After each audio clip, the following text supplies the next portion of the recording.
सवाल है, दुश्मन की सीमा में बिना पता लगे घुसकर उस पर जोरदार हमला करने के बाद बिना नुकसान उठाए लौट आने का सबसे अच्छा तरीका कौन सा है? जवाब है इस तरह के एक बॉम्बर की मदद से। दुश्मन पर अपना दबदबा बनाए रखने की होड़ के कारण पिछले 100 वर्षों में बॉम्बर्स का विकास बड़ी तेजी से हुआ है। मगर लड़ाई के मैदान में ये इतने महत्वपूर्ण और अनिवार्य हथियार कैसे बन गए?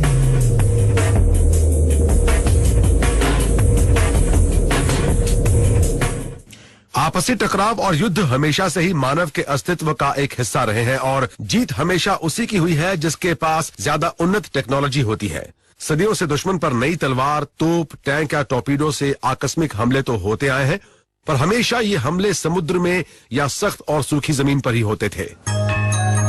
जरा कल्पना कीजिए कि जब दुश्मन पर पहली बार हवा से हमला हुआ होगा तो उसे कैसा झटका लगा होगा। दस्तावेज के हिसाब से पहली बार हवाई जहाज से बम सन 1911 में लीबिया में गिराया गया था। इटालियन अफसर जूलियो कैपोटी ने अपने तुर्क दुश्मनों पर इसे गिराया था, जिन्होंने इसे निहायत घटिया हरकत करार दिया था।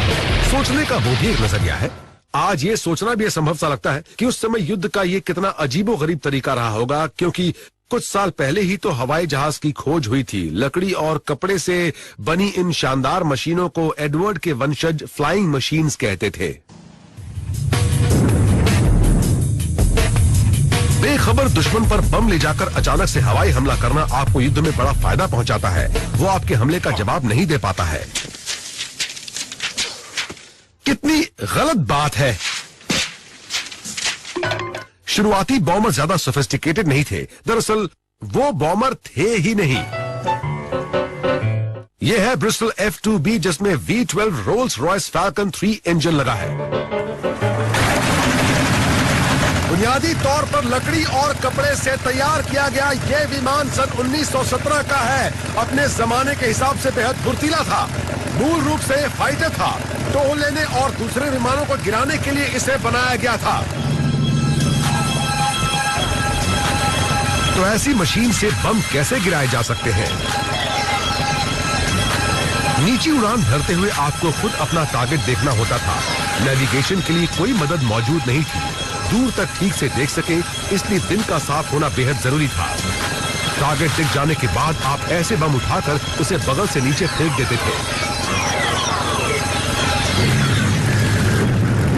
कुल मिलाकर बस इतना ही किया जाता था। निशाने पर बम गिरा पाना बड़ा ही मुश्किल हुआ करता था। चलिए करके दिखाता हूं। वो रहा मेरा निशाना और यह है मेरा बम। उड़ा दूंगा। दरवाजा खुलता था और बम गिरा दिया जाता था। परेशानी ये थी कि आप निशाने के ठीक ऊपर आकर बम गिराते थे। सीधा नीचे गिरने की बजाय बम निशाने से आगे जाकर गिरता था। एयरक्राफ्ट का मोमेंटम बम को भी मिलता था। वो उसी दिशा में आगे जाता था और निशाना चूक जाता था। दरवाजा खुलेगा, बम गिराया जाएगा। दरवाजा खुला, बम गिरा दिया। बम को मिलने वाले मोमेंटम को ध्यान में रखते हुए निशाने से पहले ही बम को गिराने से वो सही जगह पहुंचता था। सही अंदाजा लगाना बहुत महत्वपूर्ण था। जैसा आपने देखा, मैंने सही निशाना लगाया था, पर सच यही है कि किसी युद्ध के दौरान मामला किस्मत के हाथ होगा। निशाने पर बम गिरे इस संभावना को बढ़ाने के लिए ज्यादा बम गिराना एक समाधान था। इस मकसद को ध्यान में रखते हुए पहला बॉम्बर बनाया गया। ज्यादा शक्तिशाली इंजन के लगाने से बहुत फर्क आया। ये सन 1934 में बना हॉकर हाइन है, जिसमें 640 हॉर्स पावर का रोल्स रॉयस केस्ट्रेल इंजन लगा था और इसी कारण वो एयरक्राफ्ट को मेटल से बनाकर मजबूती दे पाए थे। वो ज्यादा दूर तक ज्यादा तेजी से उड़ सकता था और उसमें ज्यादा बम ले जाए जा सकते थे। कुछ रैक सिर्फ बम रखने के लिए बनाए गए थे। इस बॉम्बर से ज्यादा बम कम समय में सही निशाने पर फेंके जा सकते थे।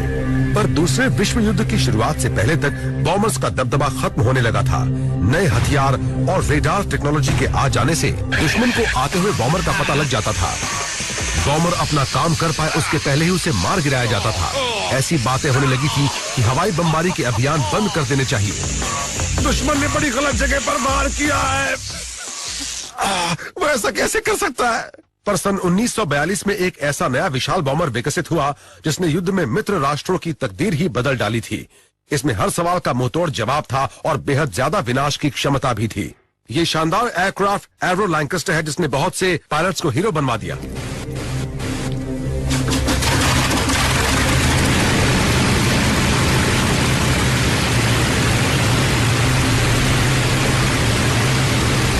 सन 1942 में इसे ब्रिटिश वायुसेना में शामिल किया गया था। सन 1945 में युद्ध खत्म होने तक 7,000 विमानों ने युद्ध में हिस्सा लिया था। ब्रिटेन द्वारा की गई हवाई बमबारी का 2/3 हिस्सा इन्हीं ने गिराया था। बॉम्बर्स के सामरिक महत्व को बड़ी दमदारी से फिर उसकी जगह पर पहुंचा दिया था। तो लैंकेस्टर इतना कुछ कैसे हासिल कर पाए थे? सबसे पहली और सबसे महत्व की बात पावर की बहुतायत थी।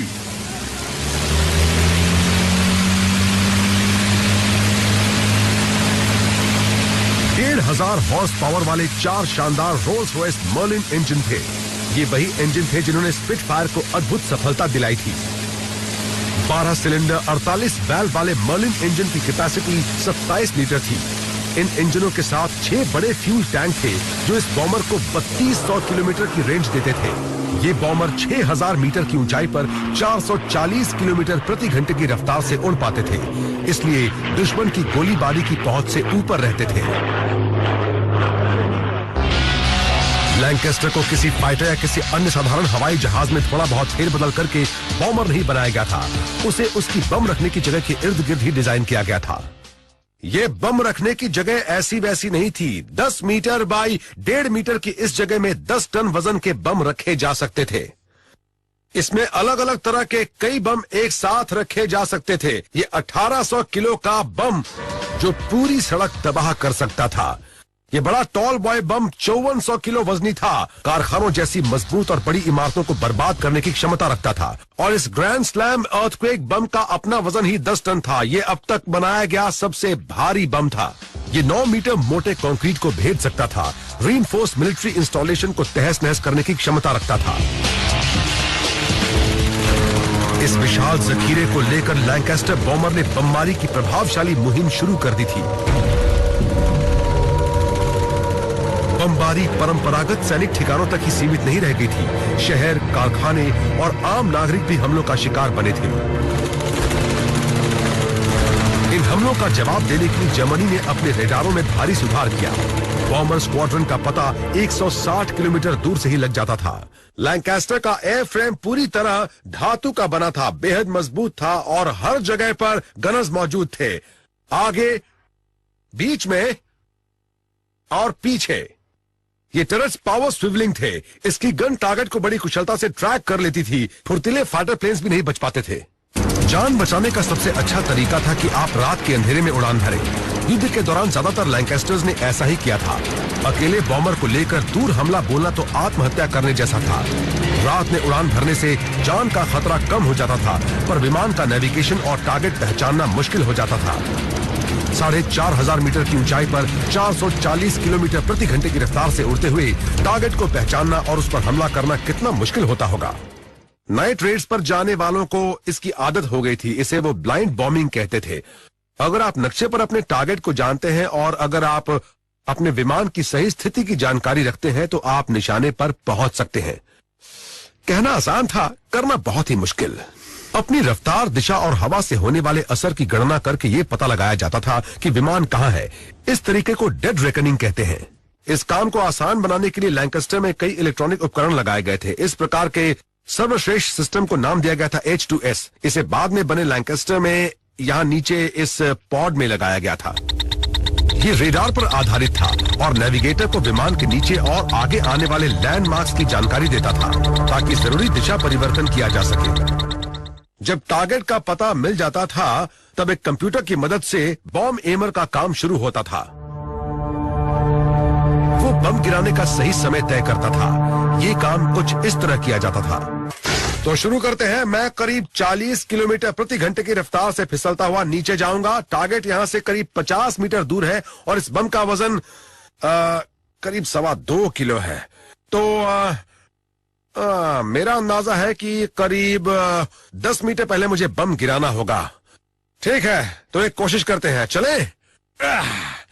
और अब मैं बम गिराऊंगा।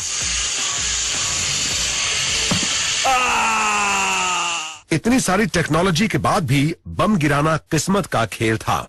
पर सन 1943 में अपनी एक मुहिम के दौरान सही जगह पर बम गिराने में लैंकेस्टर को नाटकीय सफलता मिली थी। डैम बस्टर बम गिराने का वाकया बमबारी का सबसे मशहूर वाकया है। इन रेड्स का मकसद रूर नदी पर बने 3 बांधों को नुकसान पहुंचाना था। जर्मनी के औद्योगिक इलाके की 75% जल वितरण व्यवस्था को अस्त व्यस्त और जर्मन मैन्युफैक्चरिंग इंडस्ट्री को ठप करा देने का इरादा था। ये खास अपकी बम इस तरह डिजाइन किया गया था कि वो गिरते वक्त 500 RPM से उल्टा घूमे। ऐसा करने से पानी पर टकराते ही बम उछलना शुरू कर देगा और बांध में लगे सुरक्षा बैरियर को लांघ जाएगा।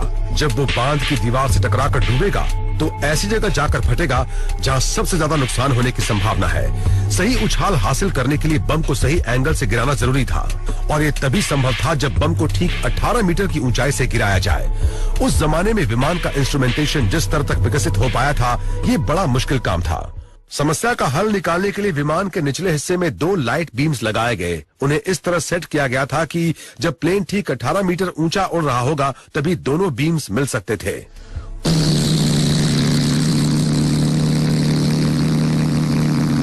बम गिराओ भाई।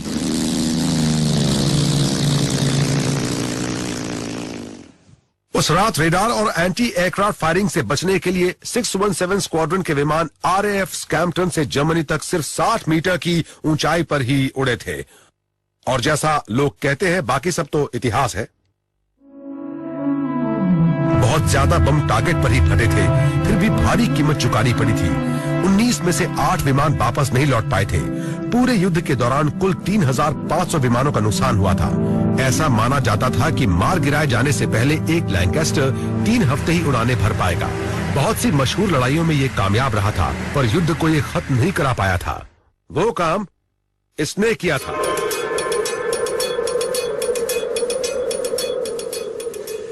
अगस्त सन 1945 में हिरोशिमा और नागासाकी पर परमाणु बम गिराकर हवाई बमबारी ने एक बिल्कुल नया मगर विभत्स रूप धारण कर लिया था। 2 परमाणु बमों ने मीलों दूर तक मानव सभ्यता का विनाश कर डाला था।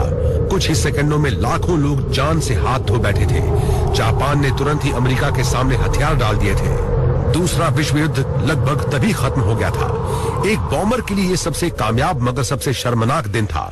थोड़ा फेरबदल जरूर किया गया था, पर ऐसे ही B-29 सुपर फोर्ट्रेस बॉम्बर ने वो घिनौना बम गिराया था।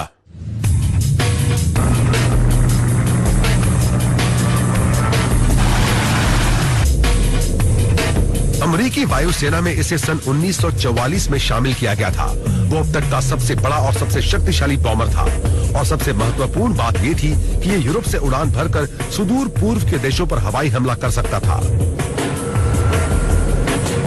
एक आम लैंकेस्टर बॉम्बर बम गिराने की मुहिम के दौरान करीब 1600 किलोमीटर तक उड़ सकता था। B-29 इससे 4 गुना ज्यादा उड़ सकता था।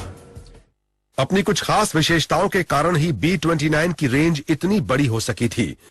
इसके चारों इंजनों की क्षमता बढ़ाकर 9000 हॉर्स पावर कर दी गई थी, जो लैंकेस्टर से करीब 50% ज्यादा थी। इसलिए वो तेजी से ज्यादा दूर तक जा पाता था और इन्हीं विशेषताओं की वजह से ये विमान 9000 मीटर से ज्यादा की ऊंचाई पर उड़ पाता था। लंबी उड़ान के दौरान फाइटर प्लेन्स के संभावित हमलों से बच पाता था। विमान को इतनी ऊंचाई पर ले जाने के लिए जहां हवा कम होती है, इसका विंग स्पैन 43 मीटर रखा गया था।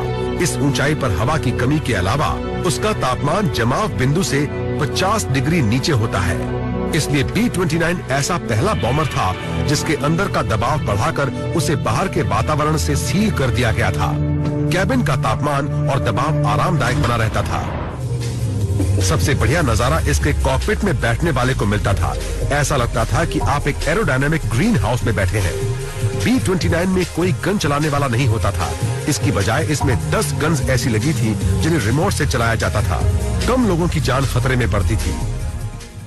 पर B-29 में बम का निशाना लगाने वाले की जान यहां आगे के हिस्से में बैठने के कारण कुछ ज्यादा ही खतरे में रहती थी। बमबारी के मामले में अमेरिकी रणनीति ब्रिटिश रणनीति से बिल्कुल अलग थी। नागरिकों की जान न जाए, इसलिए शुरुआत में अमेरिका इंडस्ट्रियल टारगेट पर बमबारी करता था।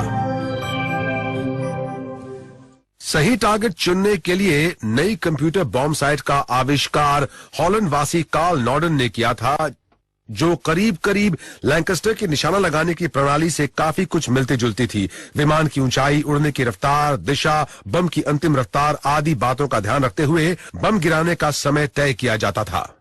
ये सिस्टम और एक कदम आगे था। पहली बार ऐसा हुआ था कि बमबारी के दौरान विमान का नियंत्रण भी इसके पास चला जाता था। बम गिराने का काम ऑटोमेटिकली किया जाता था। इंसानी गलती की संभावना खत्म कर दी गई थी। जब जापान के विरुद्ध चल रहे युद्ध में गर्माहट आई, तब अमेरिका की रणनीति में बदलाव आया। अब वो खास टारगेट्स पर हमलों को केंद्रित करने की बजाय रिहायशी इलाकों पर भी जोरदार हमलों की बात सोचने लगे थे। इसी रणनीति के कारण हिरोशिमा और नागासाकी पर 2 परमाणु बम बिना आगे पीछे सोचे गिराए गए थे। B-29 बॉम्बर्स ने इतिहास के इन सबसे विध्वंसक बमों को गिराया था और एक नजरिए से देखें तो वो दुनिया के सर्वश्रेष्ठ ऐसे बॉम्बर थे जो पिस्टन इंजन से चलते थे और ये उनके द्वारा किए गए आखिरी महत्वपूर्ण हमले थे। 1950 के दशक में कोरियाई युद्ध में भी इनका इस्तेमाल हुआ था, पर एक नई टेक्नोलॉजी आ जाने की वजह से अचानक ही इनका इस्तेमाल रुक सा गया। जेट इंजन आ गए, होशियार बम बनने लगे, विमान उड़ाने और निशाना लगाने की नई तकनीक विकसित हो गई और छोटे विमान बनने लगे इस तरह के।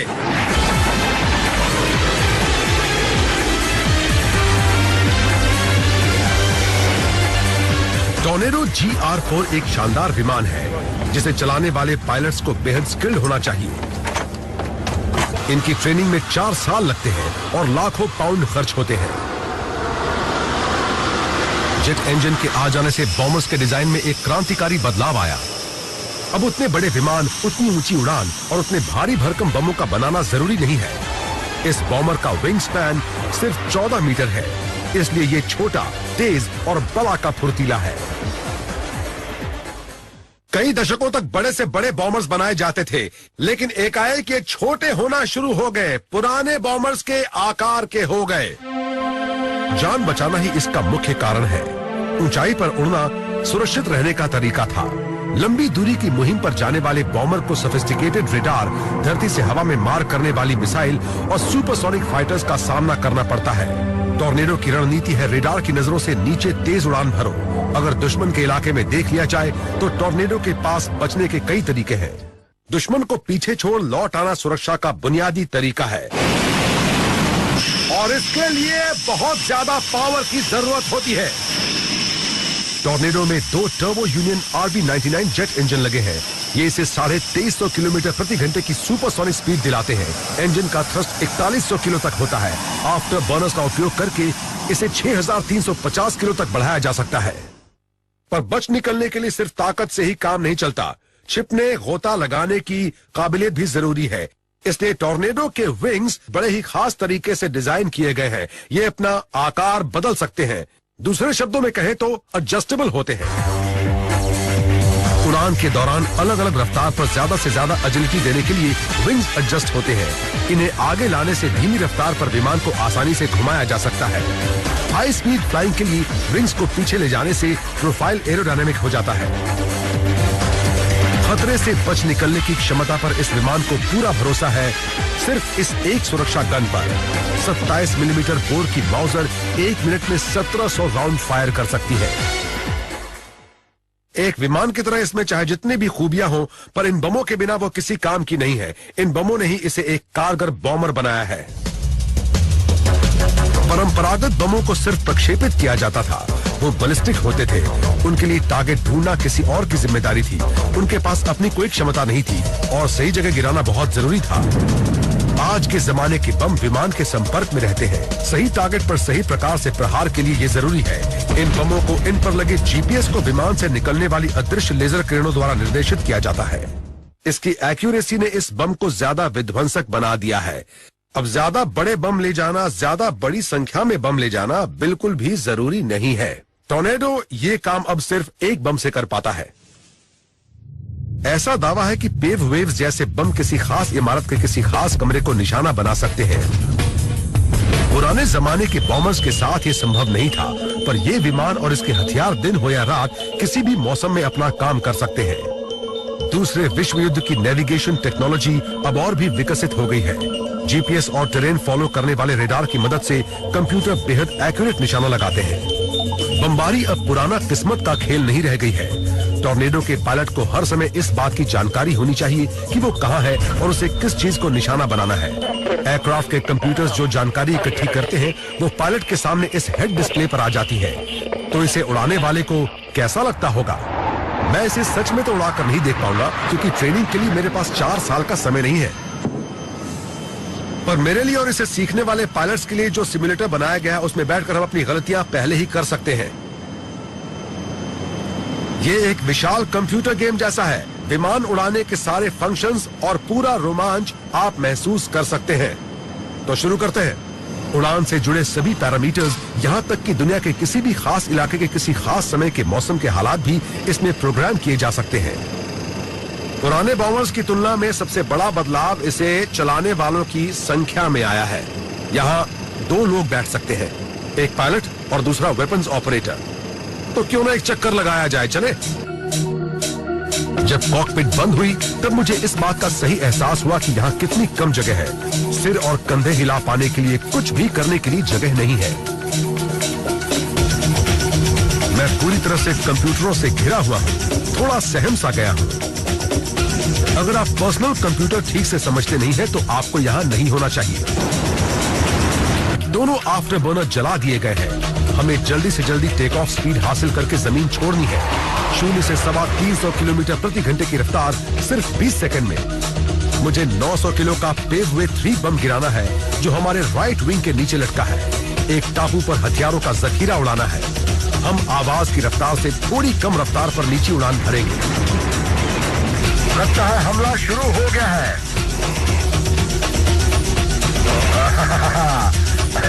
हाँ, ये कुछ बात हुई। नीचे कुछ जाबाज लोग मौजूद हैं जिन्हें हमारा यहाँ आना अच्छा नहीं लगा है। जैसे ही हमले के लिए विमान मुड़ा, उस पर और उसमें बैठे पायलट्स पर 4G का दबाव था। पायलट्स ने विशेष G सूट्स पहन रखे हैं, इसलिए कि आंखों के आगे अंधेरा न छा जाए, दिमाग में खून का आना जाना ज्यादा न बढ़ जाए। टारगेट राइट विंग से कुछ हटकर है। मेरा काम है कि लेजर को टारगेट पर लोड कर दूं ताकि बम को गाइड किया जा सके। बम चल पड़ा है। जी फोर्सेस बहुत ज्यादा होती है, रफ्तार ज्यादा होती है। विमान में मौजूद टेक्नोलॉजी बेहद उन्नत है। पायलट अपनी मानसिक और शारीरिक क्षमताओं की सीमा पर पहुंच जाते हैं। कौन विश्वास करेगा कि इस सब की शुरुआत 100 वर्षों से भी कम समय पहले लकड़ी और कपड़े से बनी फ्लाइंग मशीन से हुई थी।